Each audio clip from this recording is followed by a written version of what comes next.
Well, thank you for coming back after lunch.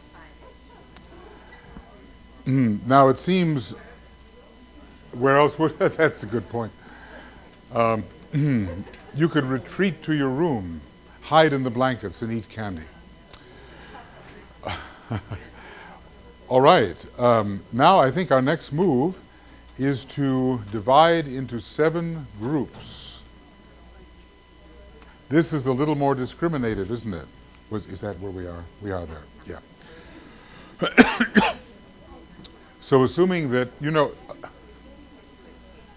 it isn't that the personality ray is always emergent, I mean, for many lives, the personality ray can probably only be detected by someone who can really, really see. So, but at our stage of evolution, even though the personality ray emerges, especially under the technique of fusion in esoteric psychology too, believe it or not, at that late date, that's when the personality ray is really emerging as a subray of the soul, okay? But all for me? Thank you. We'll be feeling really good soon. Okay, so now we want to, on the basis of what you saw and thought about, is there more to say about the personality at this point before they get into their groups? Maybe not? No. Why don't you, let's make 7 groups, and I think the way we'll do it, well, let's start over here with Ray 1 in the corner as far away as possible. Ray 1 personality is over there. Ray 1, 2, 3, sort of 4, 5, 6, 7.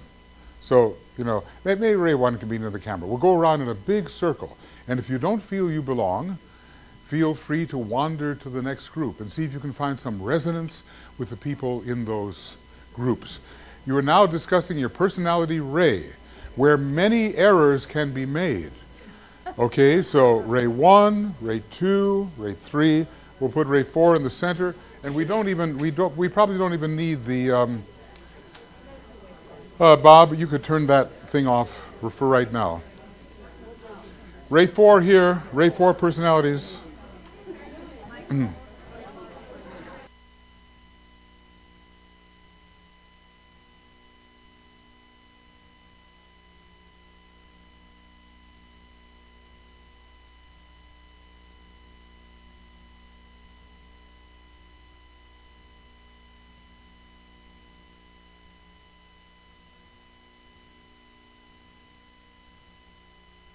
Yeah, just a second, because I'm going to give Michael the build-up. This is...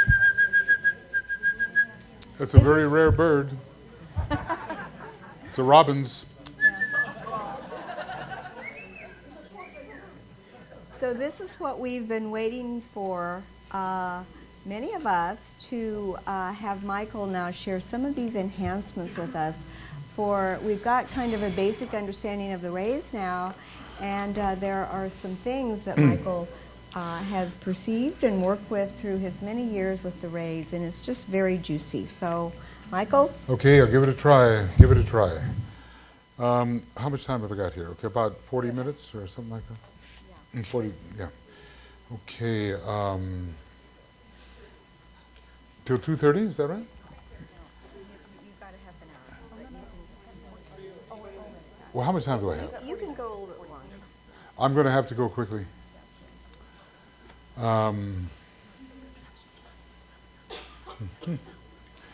AAB diagrams, okay.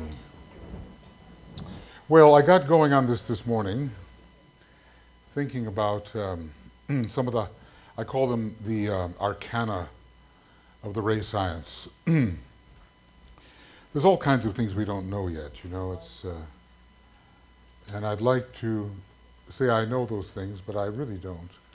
I'd like to know more. We all have all the rays, okay? This is a factor.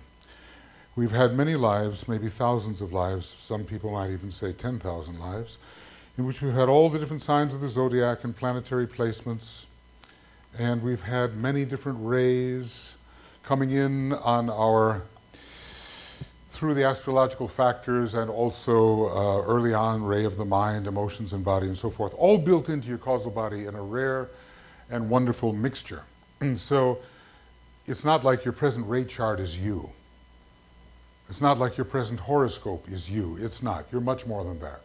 You're this composite of hundreds of experiences all put together in unified quality, and your present rate chart is your present emphasis, and so is your astrological chart, but it doesn't scratch the surface of what you authentically and interiorly are. And that may be a new idea to some people, as if my horoscope contains the entire me. It absolutely doesn't, and neither does your rate chart.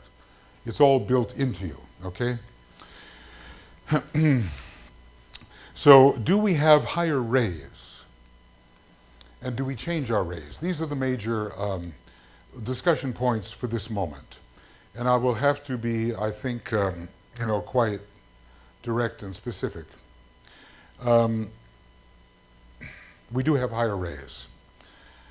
And these rays are X factors.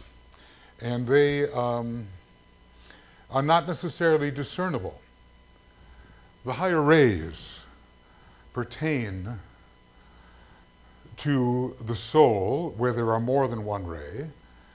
They pertain to the spiritual triad, where there are more than one ray.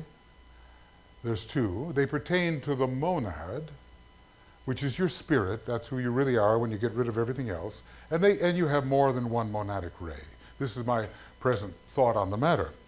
And what you really are, of course, is no ray at all. You're the absolute being identity. You are the one substance.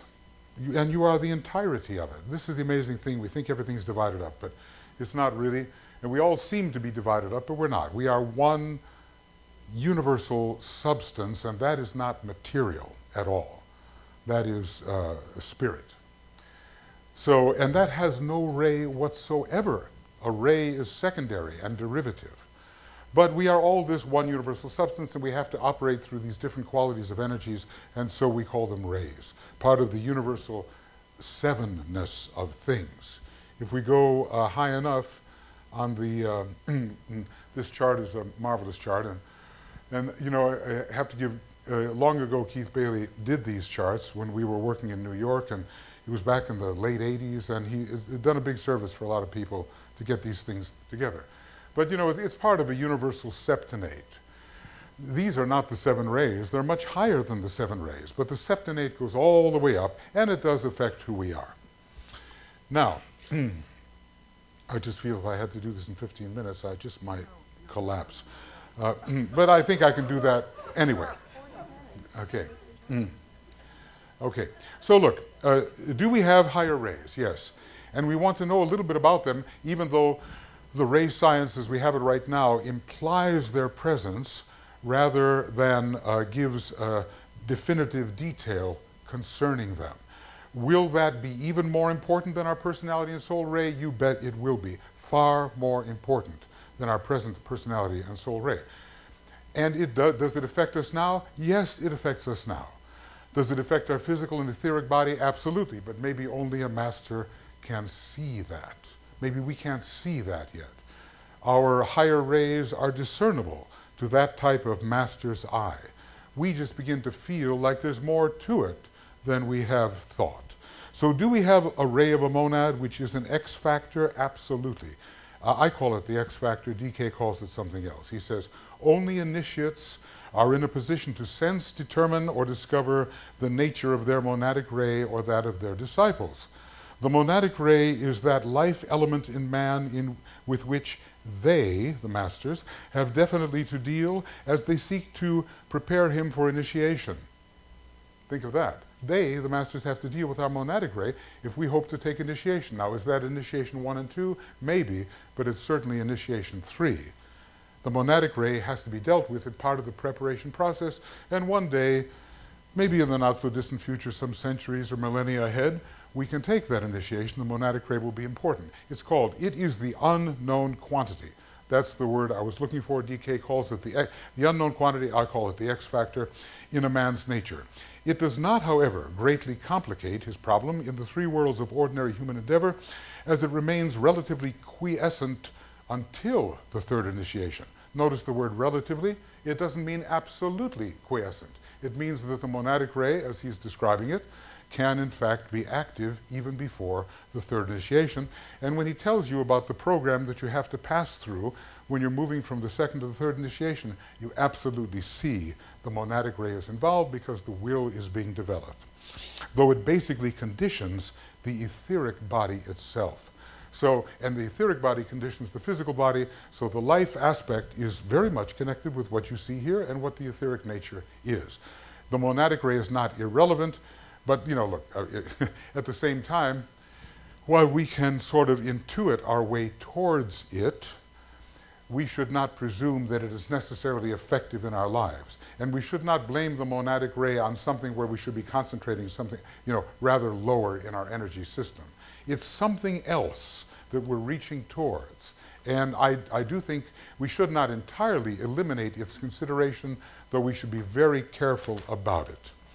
Okay, there are, however, and this is I have a theory here. There are, however, two monadic rays. The major, well, it is very interesting. There's a 7 and there's a 3. The major monadic ray, I believe, is correlated with the logoic plane, and the monadic subray with the monadic plane itself. Chart 5 does somewhat demonstrate this on a higher turn of the spiral. In other words, what I'm saying is there are 7 types of monads, and DK actually gives stanzas for the different types of monadic action. The Blessed One flies like an arrow into matter. He ruptures the way by which he might return. He grounds himself deeply in the depths of form. Sounds very Vulcanian, doesn't it? This is from the monadic plane, and it is the first of the 7 stanzas of the Blessed Ones. And when you study the Blessed Ones, there's no question about it.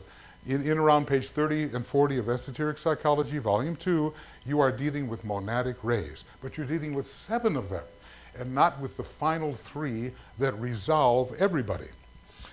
So, going a little further than that, the monadic vehicle is a limitation upon the monad. I'll say that again.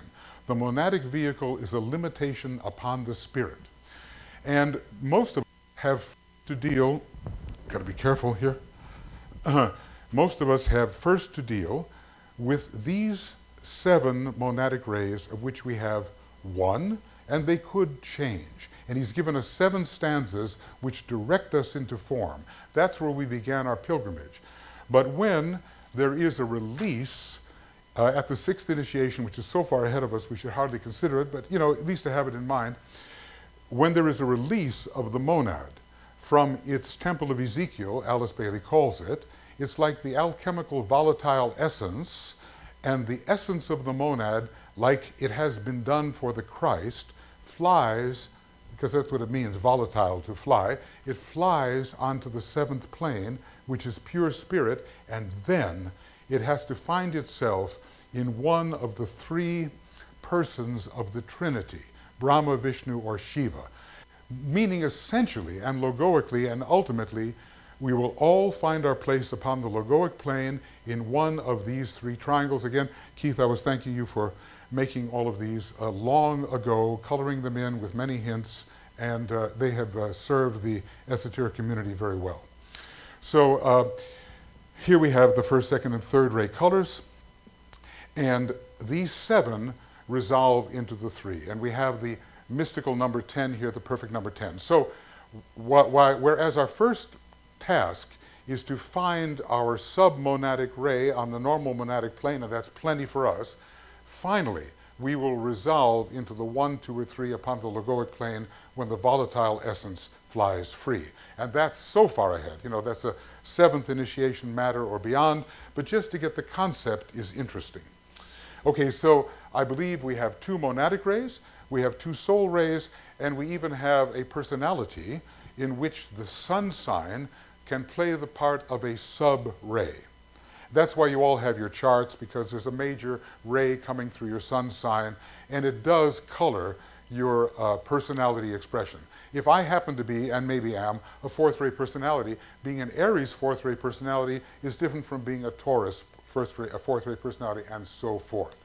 So you have to blend these things together. The power to blend is very important. Now I'm going to work my way down. Right. Look at this. Look at this statement. Sometimes there are just hints. You've got to weigh on every word that Master DK says, because he says, read more carefully. So let us read more carefully and reserve judgment.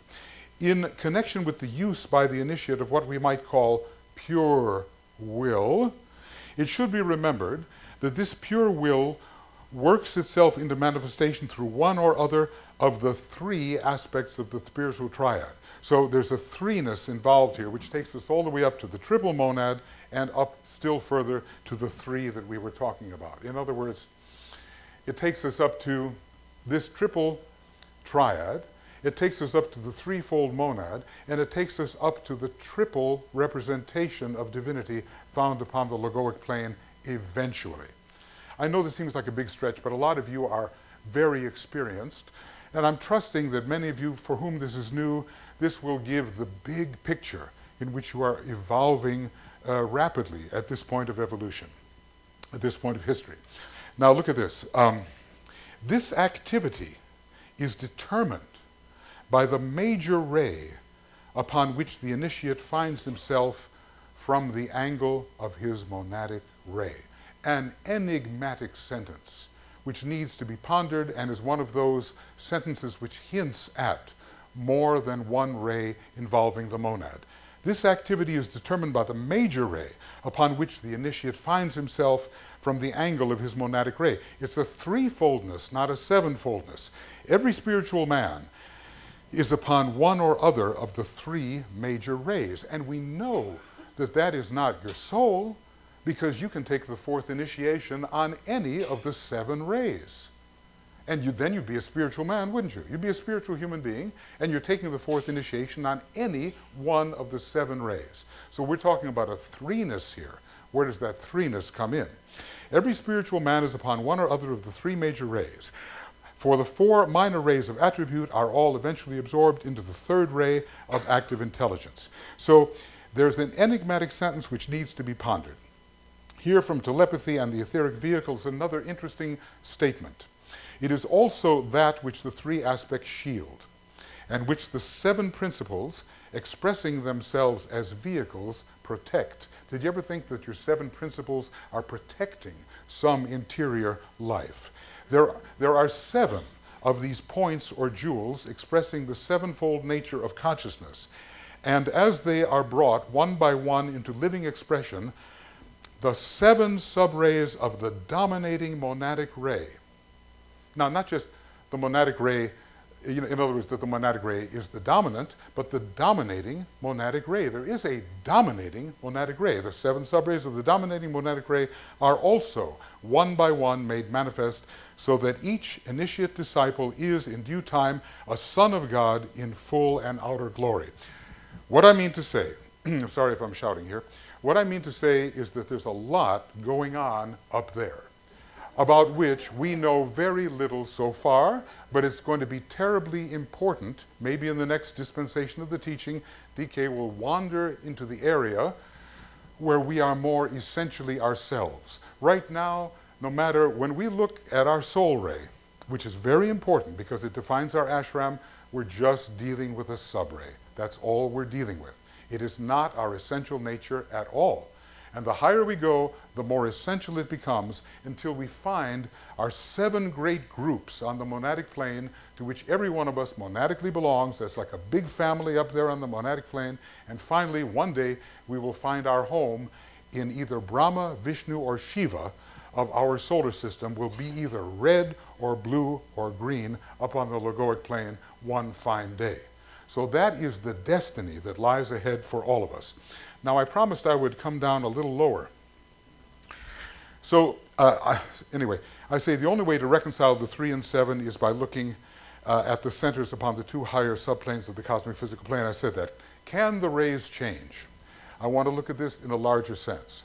Some people, let's say, are so uncertain about their rays that they really hope they can change, because that gives kind of a justification for their uncertainty. Okay. But rays can indeed change, and different types of rays can change as we go along. Look, these things are so deep. You understand, if you're new to this, you're getting into a subject which is absolutely immense. And if you're not new to this, you've just scratched the surface, as have I. So, you know, it's a lifelong study and more than one life. The sub can rays change. The sub-ray on which a man is found, that minor ray, which varies from incarnation to incarnation, largely gives him, this is DK talking by the way, largely gives him his coloring for this life. The sub-ray on which a man is found, that minor ray which varies from incarnation to incarnation, largely gives him his coloring for this life. It is his secondary hue. Now this is usually considered to be the soul ray. The soul ray is exactly the same as the triadal ray, the secondary triadal ray. Don't want to get too complicated here, but he tells us how every permanent atom in the spiritual triad is exactly on the same ray. Every permanent atom that generates the vehicles of the spiritual triad is exactly on the same ray, and on the basis of that ray, the ray of the soul is generated. So, you know, people who say, well, I have a first ray Atma and a second ray Buddhi and a fourth ray, that's not what DK says. He says they're the same, okay? He says they're the same. And one more factor, the ray of your monad comes right down and anchors itself either in Atma, Buddhi, or Manas, so every point has two rays. Every permanent atom point has a ray coming down from your monad and a ray that translates itself into the soul ray. I have a book called On the Monad. I know more about it now than I did when I wrote it, but it's an e-book, and you can get it off of the Makara if you're patient and have a lot of third ray. Okay. Okay, now listen to how this goes. The sub-ray is the secondary ray. Forget not, the primary ray of the monad continues through the eon. He's so cagey. Does it mean that the monad is the primary ray, or that the primary ray of the monad lasts throughout the eon, and the secondary ray of the monad does not? So in other words, I'm not going to even try to solve that one. All I'm trying to say is the way he uses language, you have to question yourself, is this adjective telling us that there is a primary ray of the monad, because he's already said that there's a major ray of the monad, and then there's some secondary factor. Okay. It changes not. It is one of the three primary rays that eventually synthesize the sons of men. And we know that doesn't occur on the soul level. Because on the soul level, by the time you stop finishing being a soul, you can have graduated from soulness in 7 ways. So, in other words, you know, if you want to smash your causal body or over-include or collect too much or burn it up, you know, there's all kinds of ways of getting out of your causal body, you know. But there are 7 ways of doing it. Not 3, 7 ways. So the synthesis we're looking for in terms of the 3 occurs on a much higher level. So the primary ray of the monad continues through the eon, it changes not. It is one of the 3 primary rays that eventually synthesize the sons of men. The ray of the ego varies from round to round, and in more advanced souls, from race to race, and comprises one of the 5 rays of our present evolution. So this is very profound stuff. Suffice it to say, your soul ray can change. Not often, you know, maybe only once in the whole eonic possibility, and DK seems to say here maybe more, but that can change. The primary ray of the monad changes not, unless, of course, you goofed it up in the last solar system and you need to change in this one.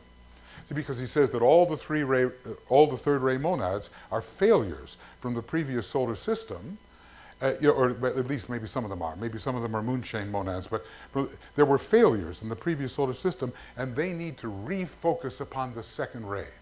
Now, what does that really mean? I think it means that the secondary ray of that monad will refocus upon one of the 2, 4, 6 line. And all of this is going up in a level way above what we usually think about. And yet it is essential to our inner self. So when we're really looking for our inner self and where we belong and where we finally gravitate, and even where we go when it's time to take that long trip outward bound at the 6th initiation, all of this is relevant to those eventualities. Meanwhile, we just have to learn how to control our astral body. All right. So he says, it is the predominating ray to which the man's causal body vibrates. Wait, is there more than one ray? He said the predominating ray. So watch those adjectives, because it's very possible that he says there's one and then another. The whole ray science is much more intricate than we can imagine. DK has simplified it for us, and if we want to be smart about it, we'll keep it simple too. This little lecture is not about simplicity. This is about a completer picture. But when we actually look for what is practical in our living, we will keep it simple and try to get the best out of the few rays that we know are part of our system. If I know that I have ray 4 and ray 2 and ray 3, or let's suppose something like that, and I don't know where they belong, I can still make a success out of my life. I can get the best out of the 3 rays that I know are there, without absolutely knowing all the position and all the rest of it. So from a practical perspective, just get to understand, I've got a few rays, I'm going to live them the best I possibly can. Okay, the ray of the personality varies from life to life till the gamut of the 7 subrays of the monadic ray has been passed through. That's another enigmatical statement. Obviously, our soul ray does not change 7 times. This is not the subray of the soul, this is the subray of the monad. Yet there are variations. You can, well, I realize I'm getting into deep water here. Suffice it to say, we have a monadic ray. We have more than one thing going on up there. It does affect our triad. Our triad affects our soul. Our soul has more than one because there are sub-ashrams in which we eventually will go. Let's just say the second ray group has 6 fully formed ashrams and 1 that is in process of formation. And your inner task, are you working with New World religion? It's 2 sub 6. Are you working with esoteric healing? It's 2 sub 7. Are you working with mathematically discovering the soul? It's 2 sub 5. Are you working with art as the expression of the truth of the second ray? It's 2 sub 4, and so forth. And that is regardless of what your personality ray is. You are characterized in those ashrams one day when we know where we belong by 2 numbers, and that is irrespective of what your personality ray is. Let's say the 2-4 area where art is beauty, beauty is truth, and truth is beauty, can have a bunch of different personalities running around, but still inwardly they're characterized by 2 sub 4. So one day you're going to want to locate what that is. You know, and you know, in the next stage perhaps we'll be able to do that. What is the purpose of changing the rays? The ego, with the help of the solar angel, sounds its note before incarnation and notes whether it is a full note, whether it's harmonious, whether there are overbalances and insufficiencies. In Letters on Occult Medication, that's good. Letters on Occult Medication. Okay, we know what medicine to take. All right. I realize I'm speaking quickly. I am. Okay, but don't worry, it's not being recorded. Okay, I meant to record it. Okay, that's how it, okay, it's going to be okay. All right, because I have to find out what I said. All right. So the ego, the solar angel is more than our ego. It sounds its note and says, okay, there's not enough 5th ray here. Now we're going to have a 5th ray personality to balance things out. So the ego is constantly changing the ray of the personality according to what is needed. Now, so it determines the type of personality it will evoke from the permanent atoms upon which it plays. The usual patterns, so that's one kind of change. Every life or every several lives, you can have the same personality running for quite a while depending upon what you need to do, just like you can have the same rising sign for, what does it say, 1 life or 7 lives? Same rising sign for 1 life or 7 lives, or I suppose some gradations in between. The solar angel knows what it's doing, a lot more than we as a human being at this time know, so it will arrange for us, perhaps in consultation with us, perhaps, what we need in terms of repeated rays and energies. But when you change rays of your soul, this is the pattern according to DK. The usual pattern of change is from ray 7 to ray 1. And with Master R, it says he took a number of his 2nd and 3rd degree initiates onto the 3rd ray with him when he became the Mahachohan. But usually it's from ray 7 to ray 1 in the soul. And that probably means that for, I don't know, 20 million years you've been on the 7th ray. And then as you get closer to the first initiation, it becomes possible to change onto one of the rays of aspect, especially the first and second. If you're on the sixth ray, you can change to the second ray or the third. He tells us that. If you're on the fifth ray, interestingly enough, the transformation goes to the first ray, and you might wonder why it isn't the third ray. Because there's a very close connection between the fifth and the third ray. Maybe we'll find out why that is so or not so. When you're on the fourth ray, just like the sixth ray, your soul can change from the fourth to the second or the third. It doesn't change. It doesn't change. In other words, if you're on one of the rays of aspect, it doesn't change, okay?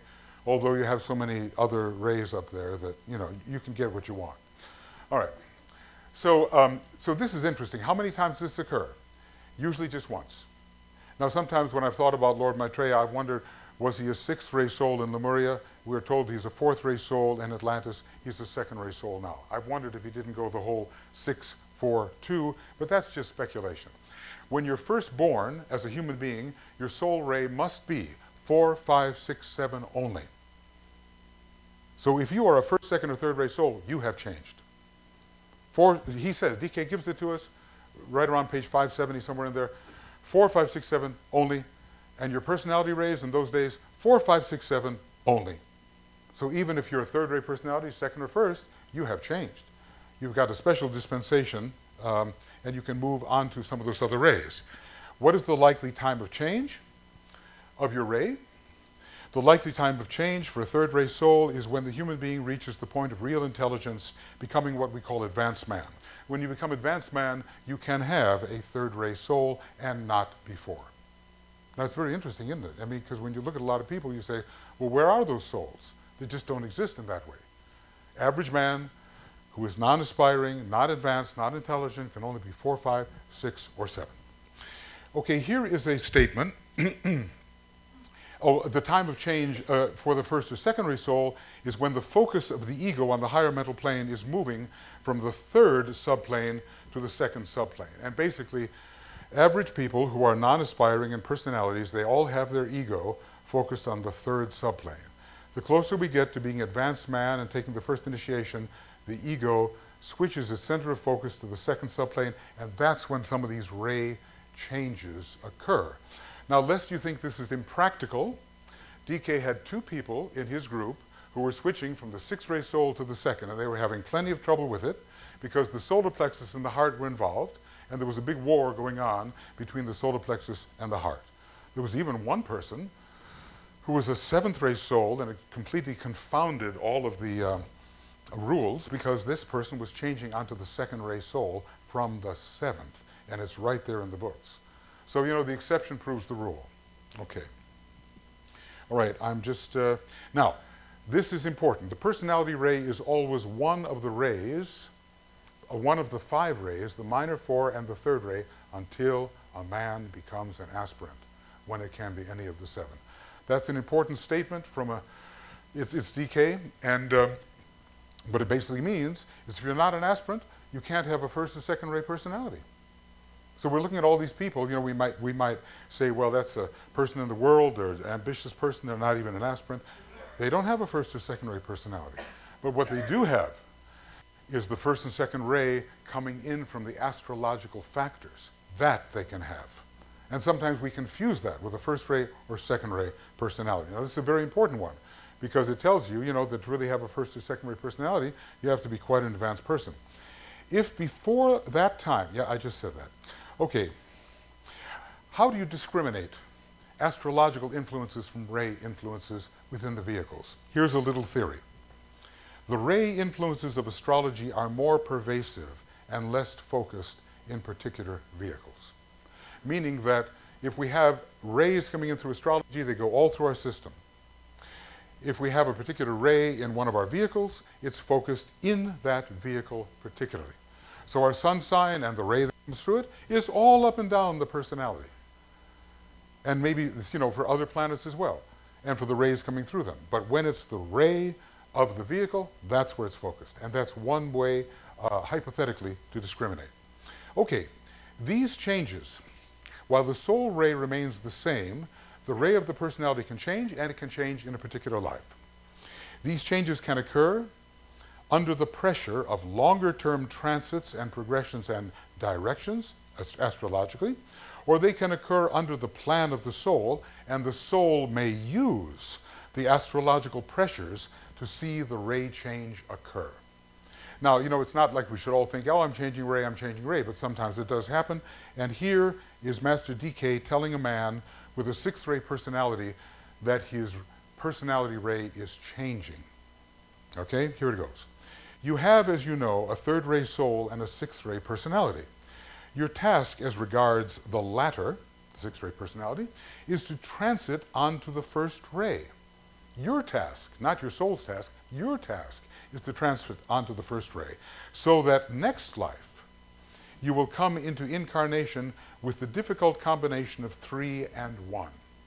For this, the training, discipline, and discoveries of the present incarnation should have prepared you, and you can therefore face the future with caution, but with surety. And later he tells that same man that he's supposed to have a second ray personality in the life following that. But here's the point. It's his own efforts that put that first ray into his life by the end of his life. So, after the second Saturn return, when you're living the last third of your life, archetypally, the ray can change, which doesn't mean it will change, but it can change. And you can help it change by focusing on the qualities that are intended. I know it's after lunch and this is abstract stuff. Okay. This suggests that it is within our power to transit onto a given ray in the present life. It seems to be somewhat in our hands. This can be done, 1, by acting as if, 2, deliberate cultivation of certain qualities which accord with the intended ray, and 3, by using the astrological moments which are akin to the nature of the quality which should be generated. So, be alert to the possible transformations which can occur after the second Saturn return when you are preparing the personality ray of your next life, which could be the same, and it doesn't mean that your personality ray is leaving you. Just like you have a ruler of your sun sign or your ascendant. It's an orthodox ruler. Now you begin to respond to the esoteric ruler. It doesn't mean that the orthodox ruler goes away. It means that the esoteric ruler absorbs, in a certain sense, the exoteric ruler and uses it. So there's a continuity here. When you start to change your ray according to soul behest or your own design, you retain the ray that you have been having, but you begin to build in something new. Okay? Is that clear? I hope so. Okay, but even in the next life, the energy tendencies generated already will have momentum and influence, or perhaps we could call it scientifically a kind of inertia. The inertia definition, the tendency of a body at rest to remain at rest, or the tendency of a body in motion to remain in motion. There is a certain kind of carryover from life to life. And as I've sometimes said, there were 2 people with identical rays, 2, 1, 2, 1, 3. 2, 1, 2, 1, 3. I start with the soul, and he says, you people are different. Why are you different? Because one of you had a 4th ray personality in your last life, and the other had a 7th ray personality in your last life. You're both 2, 1, 2, 1, 3, but that legacy ray, that momentum, that carryover, that inertia has made a lot of difference in your life. So when we're discriminating between what we've got now, we have to look at what we were before. And we have to look at what we're supposed to be in the future if we can intuit that. Can we cooperate with what we're supposed to be in the future in terms of personality? Yes, we can. But the question is, you know, you probably can feel that the soul is urging you in that direction, and you can cooperate with it. Maybe some of you have felt that your personality ray is in process of flux, perhaps process of evolution. This is the reason for it. Your soul's at work, but you are cooperating too. Okay, I know I've spoken fast, and I've gone from the monad right down to the personality. And that's it. Any questions?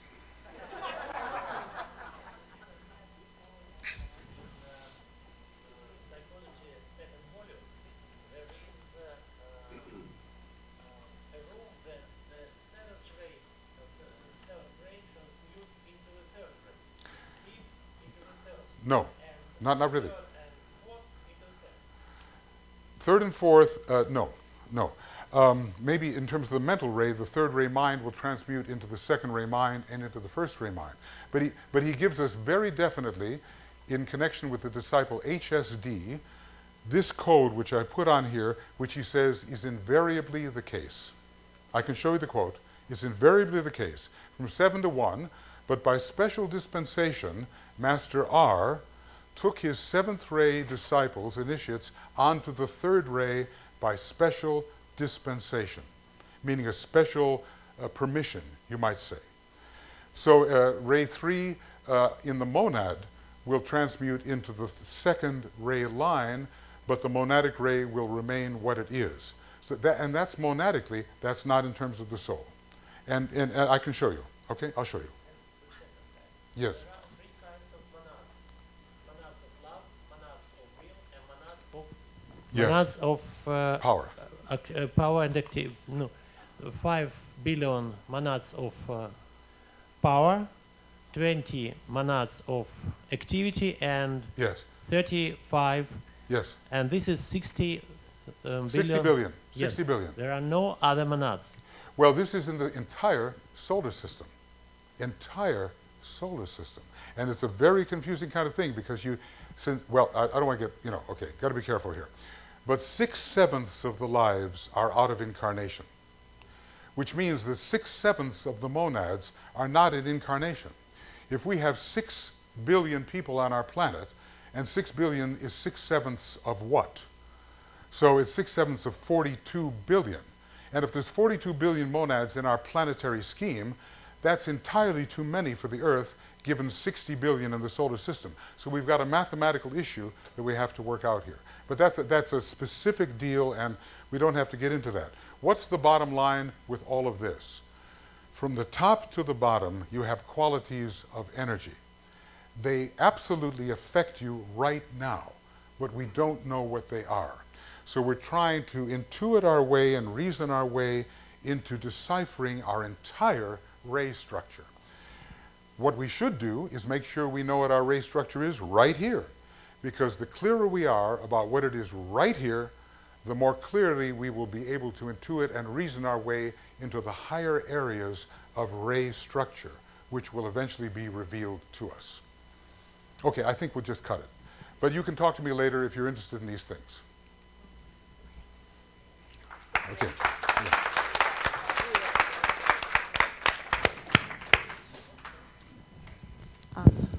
Okay, so our cup is very full, wonderfully full. Thank you, Michael, so much. So we're going